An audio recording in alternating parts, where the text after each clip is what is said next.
Bueno, ahí más o menos, para graficar un poco lo que les estaba diciendo, esto es una página que está buena, si en algún momento tienen ganas de chusmear un poco, es el mapa del Estado argentino, es cómo está organizado el Estado argentino en su conjunto. Tiene todos los ministerios y tiene todos los que se denominan áreas dentro del Estado Nacional. Acá están todos los ministros y lo que yo les quería mostrar es, dentro del Ministerio de Economía, está esto que es un organigrama. Ahí ven la parte en azul. Sí, profe. Sí, ahí se ve. Si yo les digo, bueno, estos 3 pisos del Ministerio de Economía, donde hay distintas puertas, distintas oficinas de distintos equipos destinados a recopilar las variables de stock y las variables de flujo de todo el conjunto de las transacciones que ocurren dentro del territorio nacional, tanto la recaudación impositiva, las transferencias del ANSES, el subsidio a la energía, las ventas y compras que realizan las industrias, la deuda externa, etcétera. Digo, esa infinidad de operaciones que están ahí. Digo, para eso existen lo que son estructuras, equipos de trabajo que se dedican a procesar esos datos. Si ustedes lo ven acá, dentro del Ministerio de Economía, está chiquitito, pero se llega ahí a ver que, digo, está el Ministerio de Economía y están las secretarías, ¿no? La Secretaría de Energía, la Secretaría de Política Económica, la Secretaría de Finanzas. Más abajo tenemos la Secretaría de Hacienda, la Secretaría de Política Tributaria, ¿sí? La Secretaría de Política Tributaria, por ejemplo, está orientada al registro, al seguimiento de todos los impuestos que se cobran en el territorio nacional, ¿sí? ¿Cuánto se recaudó? ¿Cuánto no se recaudó? ¿Este impuesto sirvió? ¿Aumentó la recaudación? ¿No la aumentó? La Secretaría de Asuntos Económicos y Financiamiento Internacional, ¿sí? Digo, ahí tenemos todo el conjunto de gente que se dedica a pensar el financiamiento para la Argentina, préstamos, inversiones, cooperaciones internacionales, y toda la relación con el resto del mundo. La Secretaría Legal y Administrativa, digo, que también hace todo un seguimiento de toda la legislación y toda la ley que está detrás de cada una de las operaciones que se va realizando. Esas serían las secretarías, digo, el primer órgano, el primer eslabón que hay después del ministerio, y al interior de cada secretaría tenemos, por ejemplo, en la Secretaría de Energía tenemos la Subsecretaría de Hidrocarburos, la Subsecretaría de Energía Eléctrica, la de Planeamiento, la de Coordinación Institucional. Dentro de la Secretaría de Política Económica tenemos la Subsecretaría de Programación Macroeconómica, de Programación Regional, la de Servicios Financieros, de Financiamiento, de Sostenibilidad de la Deuda Pública Externa, ¿sí? Si vamos más abajo, tenemos para cada uno, para la de Hacienda tenemos la de presupuesto, la de ingresos públicos, ¿sí? Todo lo que tiene que ver con lo que recauda el Estado, ¿sí? La Subsecretaría de Coordinación Tributaria Federal y la que tiene que ver con la tributación internacional, los impuestos que se cobran, ¿sí? En relación al resto del mundo.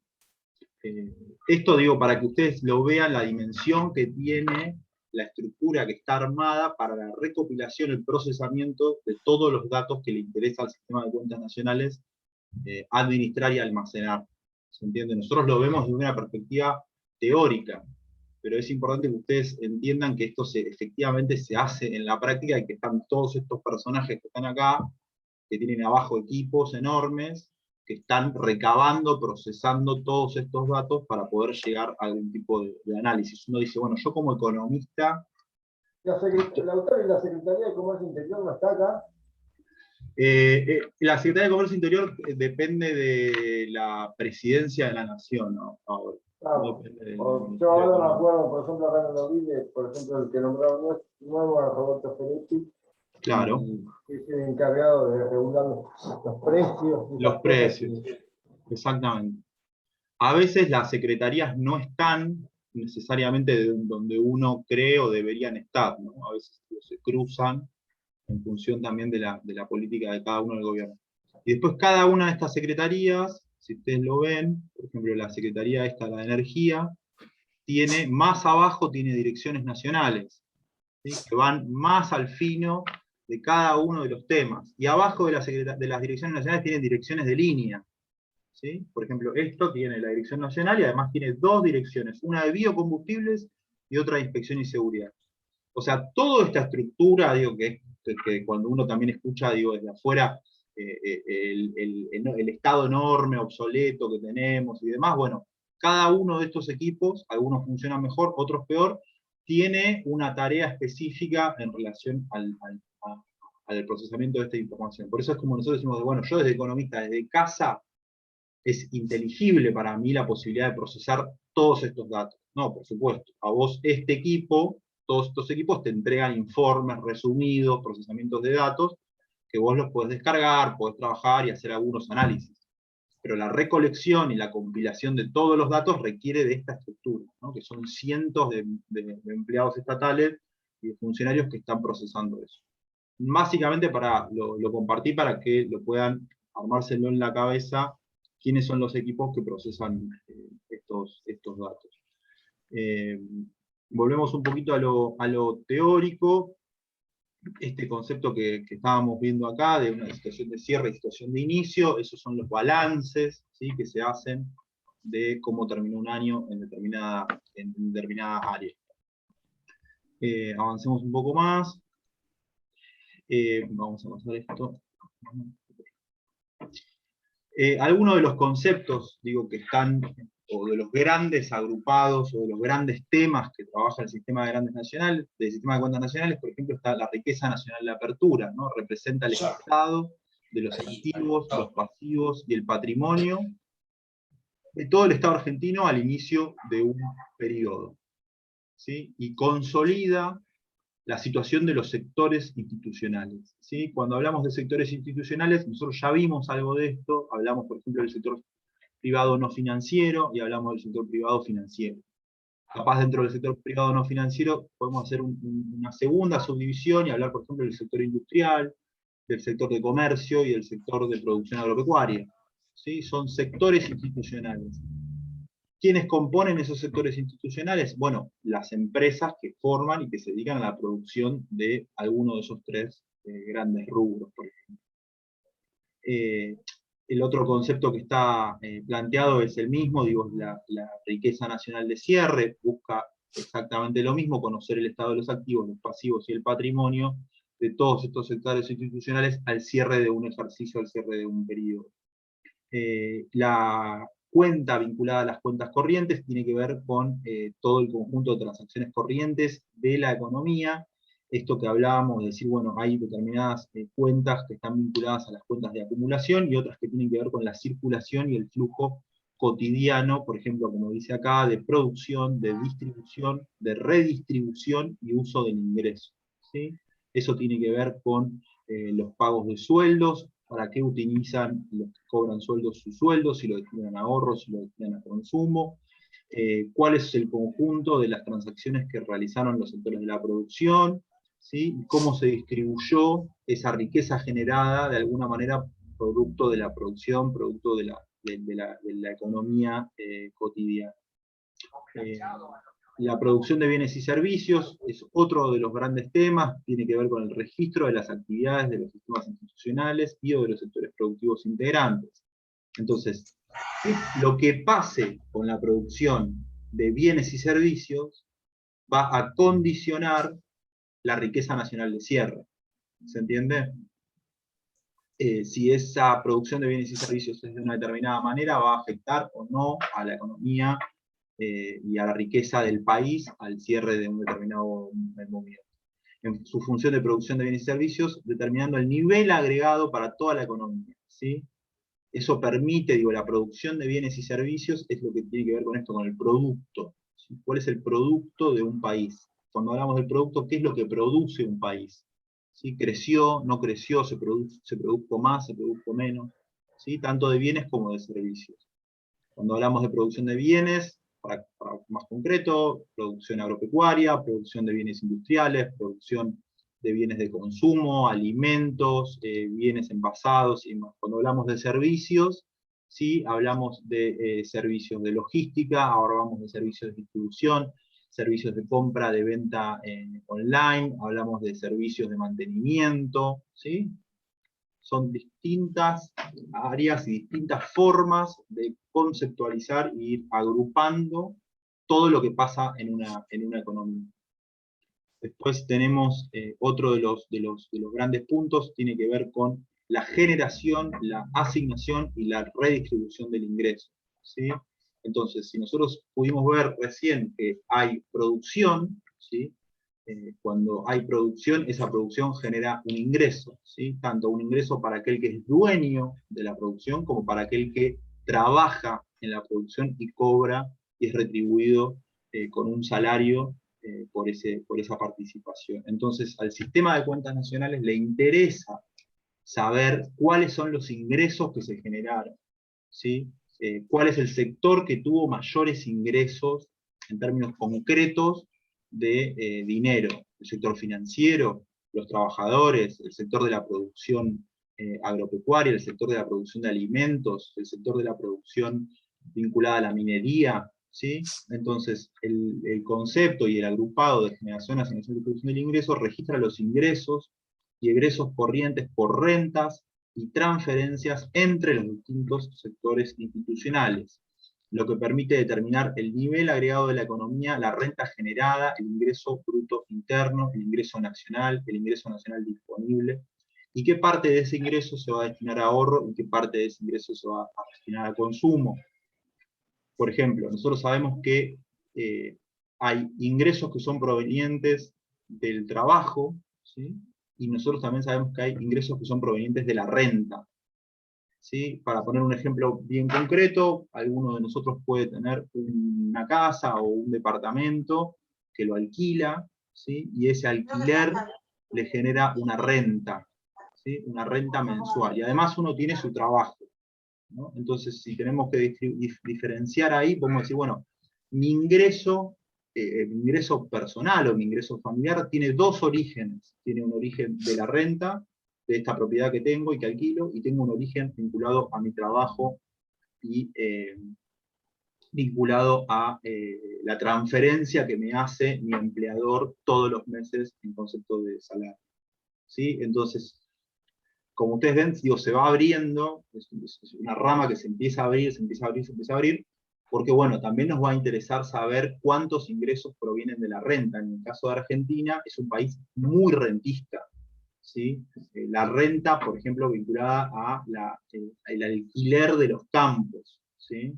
Todo lo que tiene que ver con las grandes familias de Argentina que alquilan sus campos para la producción de bienes agropecuarios, o los pequeños propietarios de pequeños terrenos que también los alquilan para obtener una renta producto de ese alquiler. Todo eso va a haber un área dentro del Ministerio de Economía, como comentó recién, que se va a encargar de recopilar todos esos datos de todos los sectores institucionales que están en ese sector. Y la discusión, cuando hablamos de decir, bueno, el uso del ingreso, ¿sí? A dónde se asigna ese ingreso, vamos a discutir qué hacemos nosotros y qué hacen los sectores institucionales con ese ingreso que reciben. ¿Qué puede hacer un sector institucional o qué puede hacer una familia con un ingreso disponible?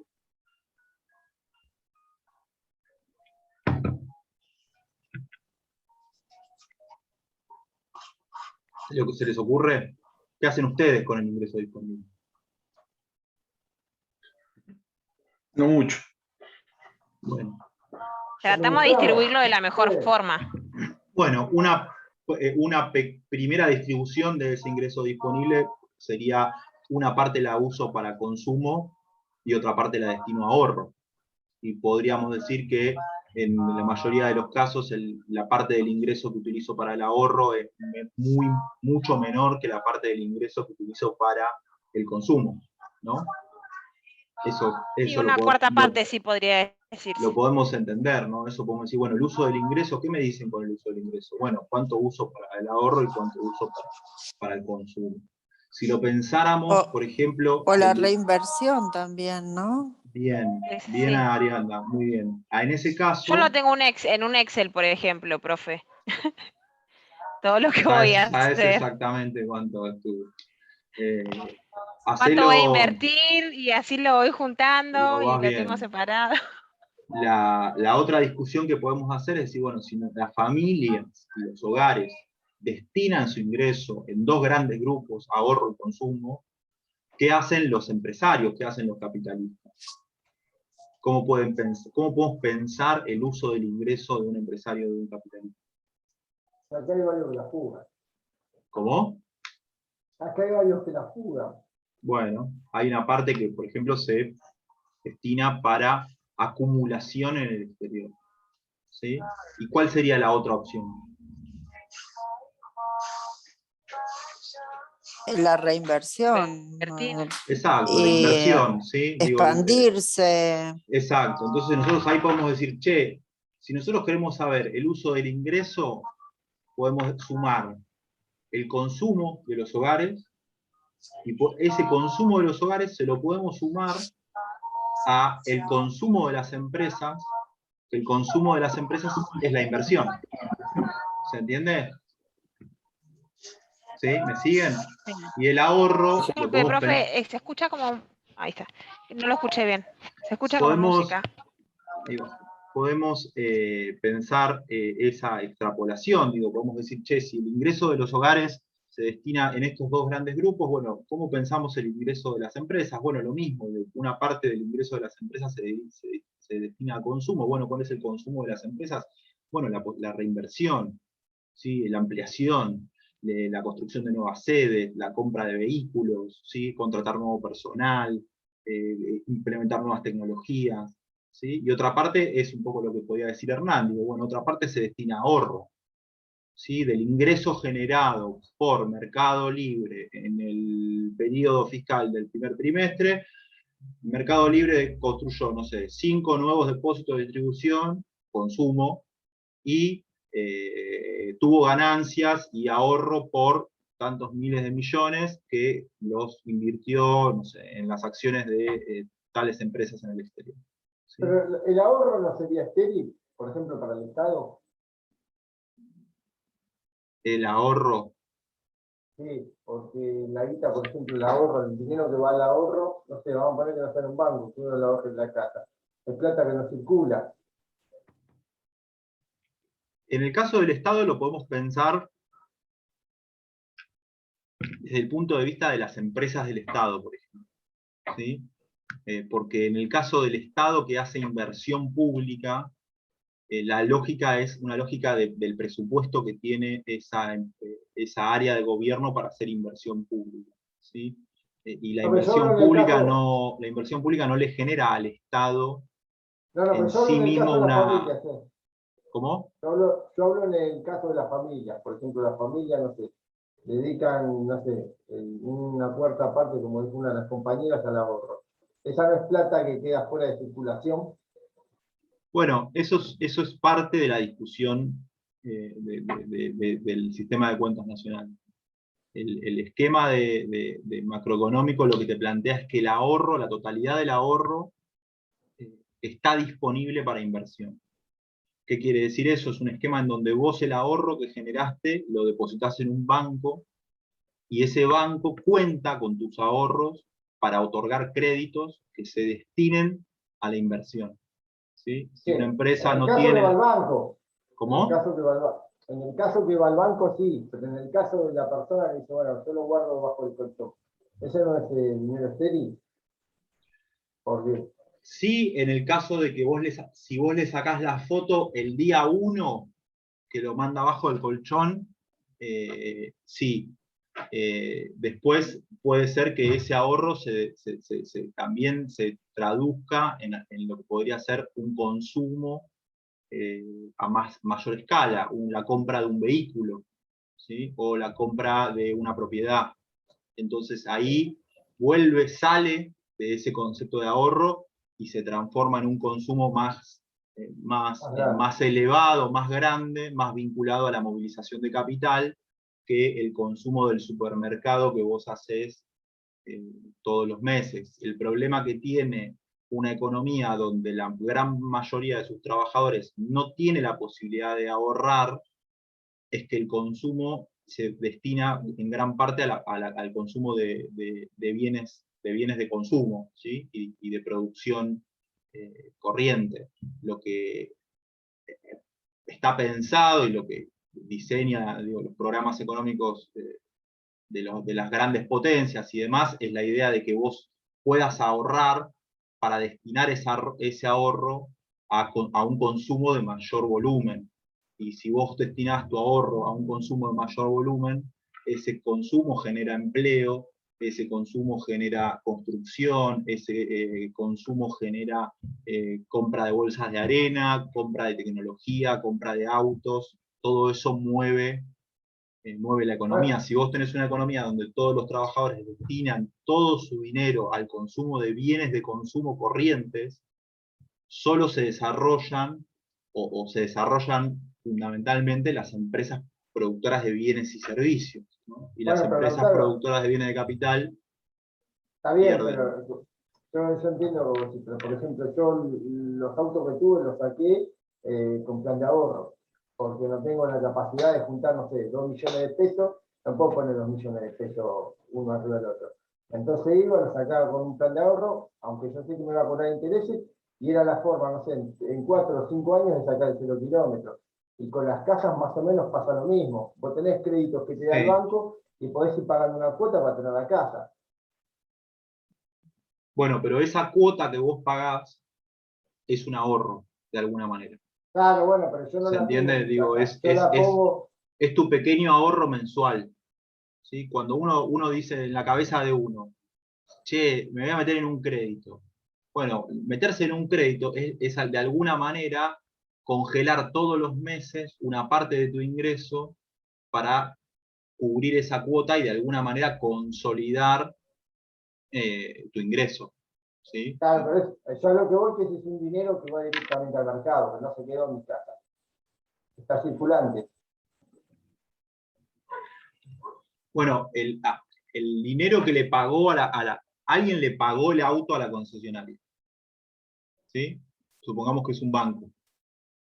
Esa inversión, digo, ese pago para que vos tengas el auto, o por lo menos el 50% o algo para que el tipo pueda traer el auto de Brasil y dártelo a vos, que lo retires de la concesionaria, digo, un movimiento de capital ahí hubo, ¿sí? Entonces, ahí vos lo que estás haciendo es, a través del financiamiento, que un tercero haga esa inversión por vos, con el objetivo de que ese tercero recupere más a largo plazo de lo que invirtió en ese momento, ¿no? Es un poco esa la lógica.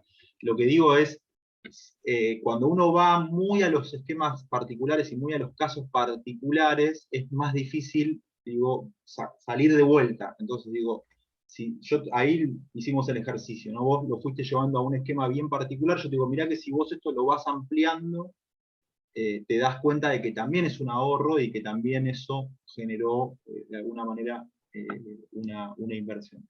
Sigamos un poquito más, lo que quiero decir es esto, digo, el concepto de generación, asignación y redistribución del ingreso y uso del ingreso está vinculado a estos temas, ¿sí? Y pensemos el ingreso y el consumo y el uso del ingreso no solo desde la economía familiar, sino también desde las mismas empresas y los mismos capitalistas que llevan adelante esto, consumo y ahorro. Denme un segundo, me tomo el tiempo.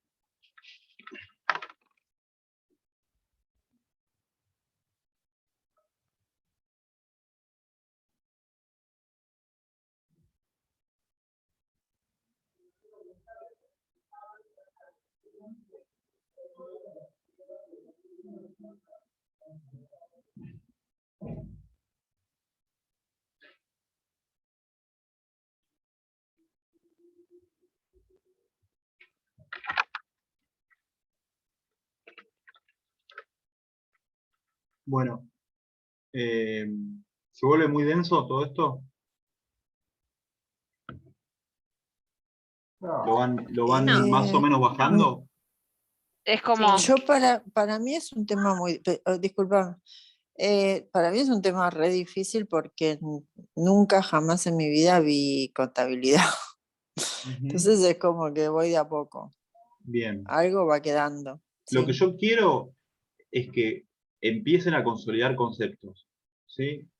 Hoja, resumen, y empiecen a consolidar conceptos. Uso del ingreso, ¿de qué estamos hablando? Inversión, ¿de qué estamos hablando? Consumo, ¿de qué estamos hablando? Riqueza nacional de apertura. ¿Qué es lo que está detrás de cada uno de esos conceptos? ¿Sí? Empiecen a armarse esos conceptos, a memorizarse esos conceptos en la cabeza, de manera de que a medida que avancemos, ya ustedes vayan teniendo un árbol y un armazón de conceptos que les permita ir hacia temas más complejos. ¿Sí? Partimos de conceptos muy generales, bastante abstractos, ¿sí? Los vamos bajando en la medida que vamos pudiendo, pero ustedes lo que tienen que hacer es anotarlos, memorizárselos en algunos casos, entender de qué está hablando y avanzar. Lo entendí, no me termina de cerrar, pero más o menos se trata de esto. Y seguimos avanzando. Y varios de esos conceptos van a ir tomando forma a la medida de que los empecemos a laburar con otros. ¿Sí? Es un poco esa la propuesta de este tipo de esquemas. ¿Sí? Digo, para la carrera va a ser también un poco así para ustedes, digo, de ir armando y consolidando ideas, conceptos que no tengo muy en claro bien para qué sirve, pero ya lo conozco y lo tengo anotado, y en algún momento eso empieza a tener un movimiento y una aplicación. ¿Sí?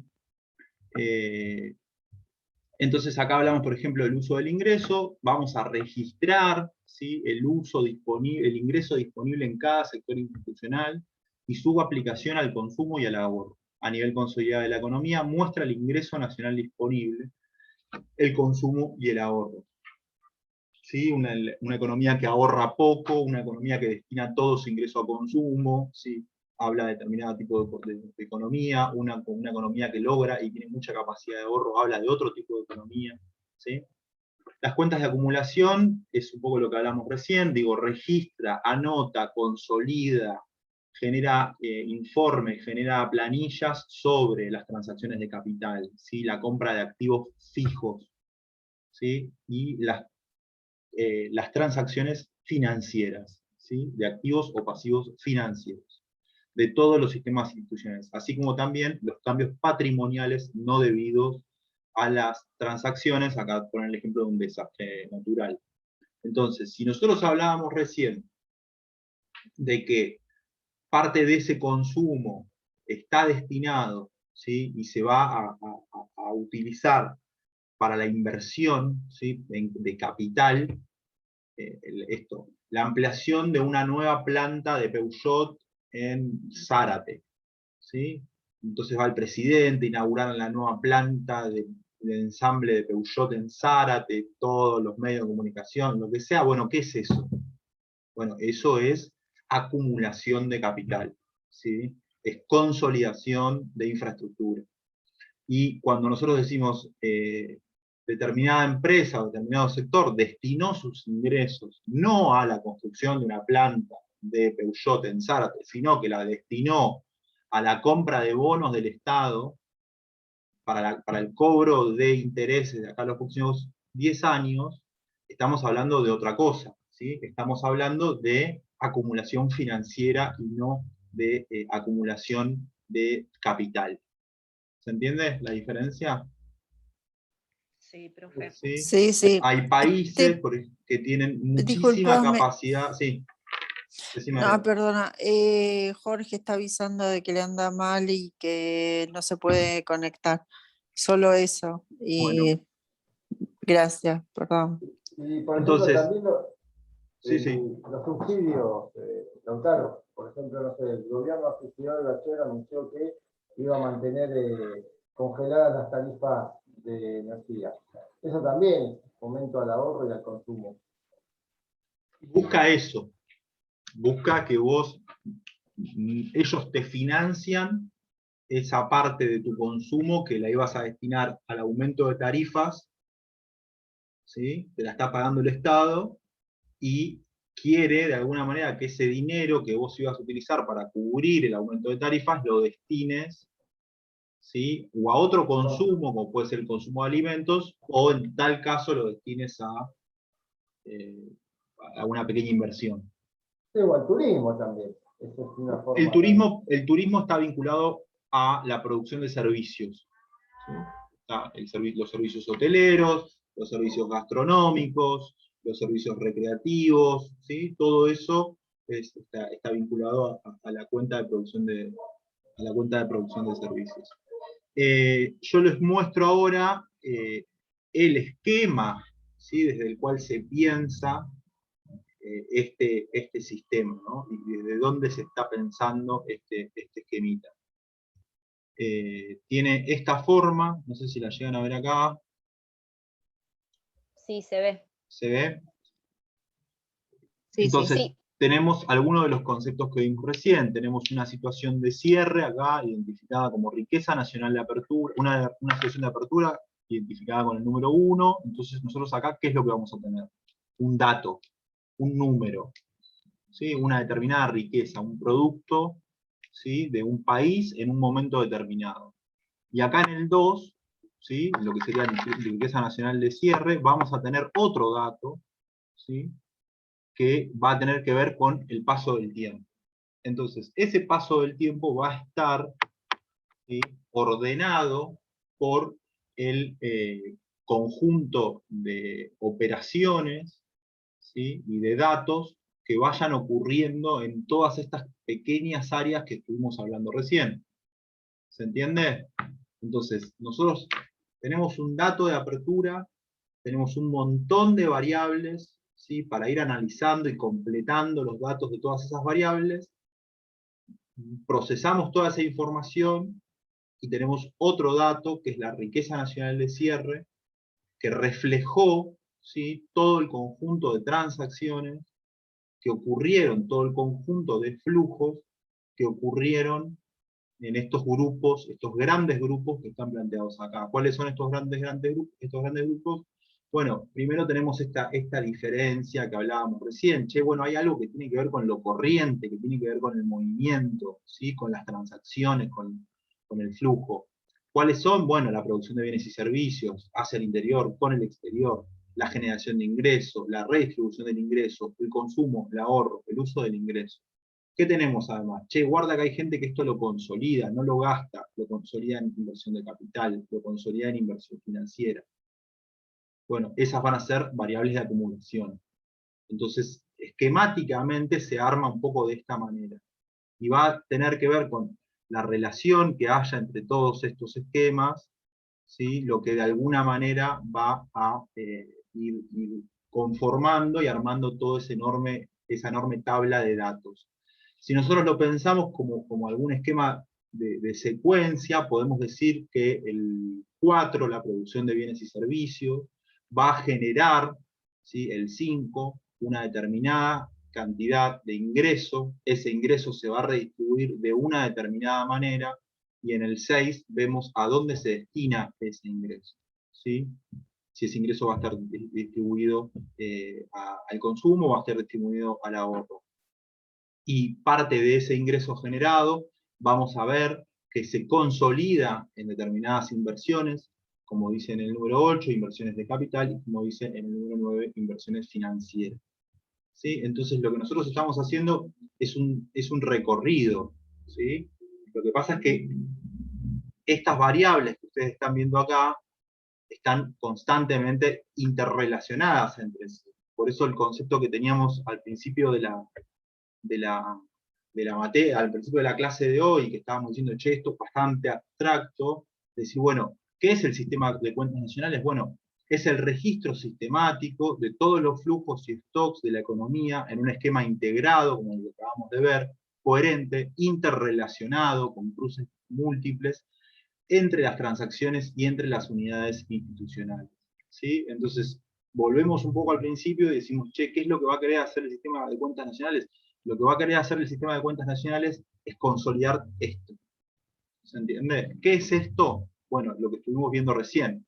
Riqueza nacional de apertura, cuentas corrientes, cuentas de producción de bienes y servicios, generación, redistribución del ingreso, ahorro, consumo, acumulación de capital, acumulación financiera, etcétera, etcétera, etcétera. ¿Se entiende un poco más o menos a dónde vamos? ¿Cuál es el esquema? ¿Dónde estamos apuntando? Sí, doctor. ¿Sí? Cada uno de estos datos Sí. que están acá, cada uno de estos cuadrados, son valores. Es datos. ¿Sí? Es economía, es estadística pura, es duro. No son cuestiones subjetivas. Está todo cuantificado, está todo contado, está todo calculado.